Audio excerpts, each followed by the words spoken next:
इस समय नागपुर के अंदर जो हो रहा है इट्स रियली शॉकिंग। अगर हम इंडिया के अंदर वुमेन सेफ्टी की बात करें तो इंडिया की रैंकिंग बहुत अच्छी तो है नहीं। 177 कंट्रीज़ के अंदर जो इंडिया है उसके अंदर इंडिया की रैंकिंग 128 है। तो ज़्यादा एक्सपेक्टेशंस तो हम रख नहीं सकते हैं कि बहुत ज़्यादा सेफ़ है India as a country for women. लेकिन जो सबसे शॉकिंग पार्ट है वो ये है कि वो वुमेन या वो लोग जो कि रिस्पॉन्सिबल है फॉर इंश्योरिंग दिस सेफ्टी वो खुद भी सेफ़ नहीं है इंडिया के अंदर। जी हाँ, नागपुर जो इस समय कर्फ्यू के अंदर है बिकॉज ऑफ द राइट्स, उस राइट्स को रोकने के लिए जब वुमेन पुलिस ऑफिसर्स ने कोशिश की तो they became the prime targets for the mob. और रिपोर्ट के अकॉर्डिंग एफआईआर रजिस्टर की गई है at the Ganesh pet police station, जहां पर ये पता चला है कि अक्यूज़ ने ना सिर्फ मिसबिहेव किया वुमेन पुलिस ऑफिसर के साथ बल्कि उसकी यूनिफॉर्म को टच किया, उसकी बॉडी को टच किया while making obscene gestures. So it's a shame for Maharashtra as well as India कि इन जगहों पर जो लॉ एनफोर्सर्स हैं जिनका काम है ये देखना कि वुमेन सेफ़ है या नहीं, जो लॉज वुमेन के प्रोटेक्शन के लिए बनाए गए हैं वो फॉलो हो रहे हैं या नहीं, जो उनका काम ही है ये देखना, वो खुद इन जगहों पर सेफ़ नहीं है।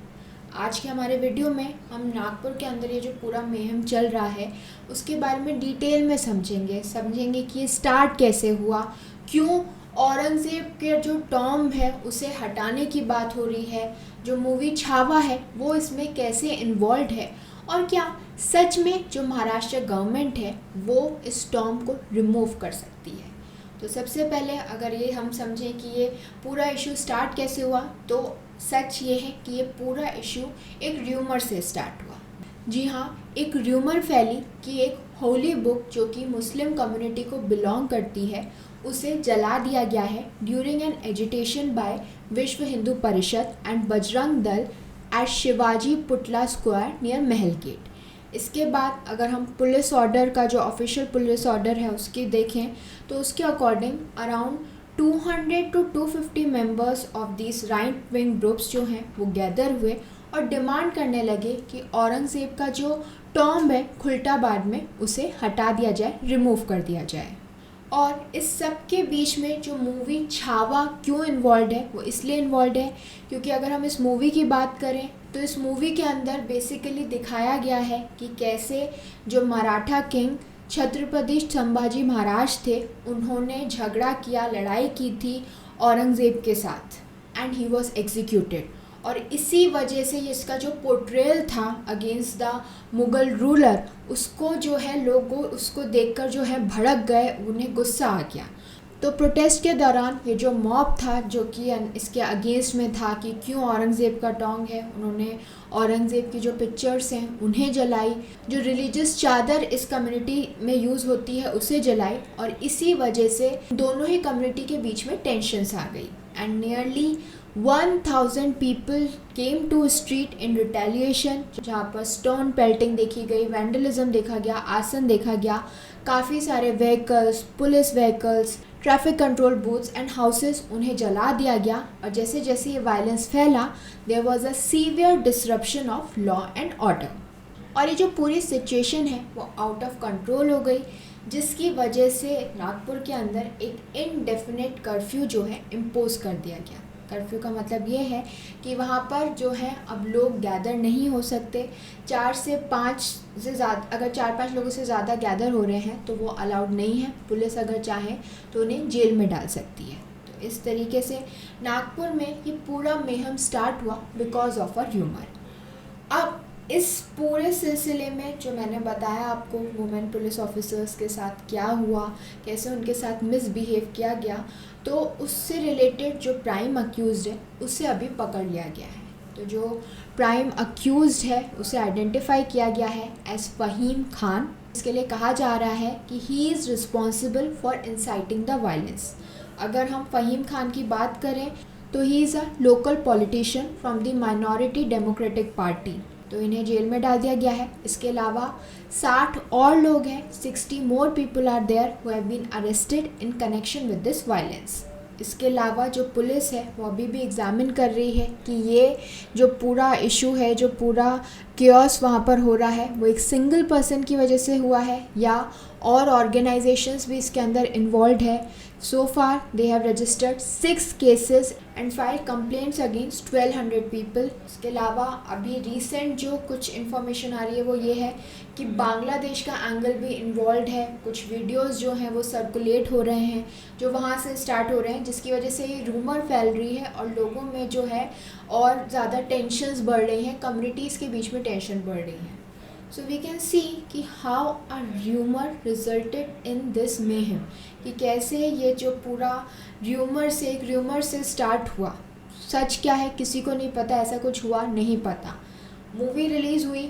अगर हम मूवी की बात करें तो मूवी में एक हिस्टोरिकल एस्पेक्ट दिखाया गया है जहाँ पर 2 राजाओं के बीच में झगड़ा हुआ था और कैसे मुग़ल रूलर औरंगज़ेब ने मराठा किंग छत्रपति संभाजी महाराज को जो है एग्जीक्यूट किया था. तो ये जो मूवी है वो इस समय मूवी की तरह नहीं देखी जा रही, बल्कि इस मूवी को यूज़ किया जा रहा है to provoke people, because the truth is कि इट इज़ ऑल हिस्ट्री. अभी ना तो कुछ चेंज हुआ है ना ही कुछ चेंज होने वाला है. जो भी हुआ था हिस्ट्री के अंदर हुआ था, जो कि अब हो चुका है, जिसका सिर्फ पोर्ट्रेयल इस मूवी के अंदर हुआ था. Movie was very good, obviously people felt connected with it, but उसको यूज़ करके अब लोग जो हैं भड़क रहे हैं. इस तरीके से र्यूमर्स फैलाई जा रही हैं. एंड द ट्रूथ इज़ कि करेंटली कोई मुग़ल रूलर है ही नहीं, हमें कोई रूल नहीं कर रहा है. तो उसका टर्म हटाया जाए नहीं हटाया जाए. By the way the term जिसको हटाने की बात कही जा रही है वो ASI के अंदर आता है and it is a site of national importance. तो जो ASI है which is the archaeological survey of India, वो प्रोटेक्ट करता है इस टर्म को, क्योंकि ये जो मॉन्यूमेंट है ये इसे कैटेगराइज किया गया है as a monument of national importance और सेंटर ही रिस्पॉन्सिबल है इसके मेंटेनेंस के लिए. तो इसलिए अगर महाराष्ट्र गवर्नमेंट चाहे भी तो इसको रिमूव नहीं कर सकती. But the sad part is कि जो महाराष्ट्र गवर्नमेंट है वो इस मॉन्यूमेंट को मेंटेन करने में इंटरेस्टेड भी नहीं है, खुश भी नहीं है. ऐसा खुद जो चीफ मिनिस्टर है महाराष्ट्र के देवेंद्र फडणवीस, उनका कहना है, उनका खुद का कहना है. वो बैक कर रहे हैं इस डिमांड को फॉर डिमोलिशिंग औरंगजेब्स ग्रेव.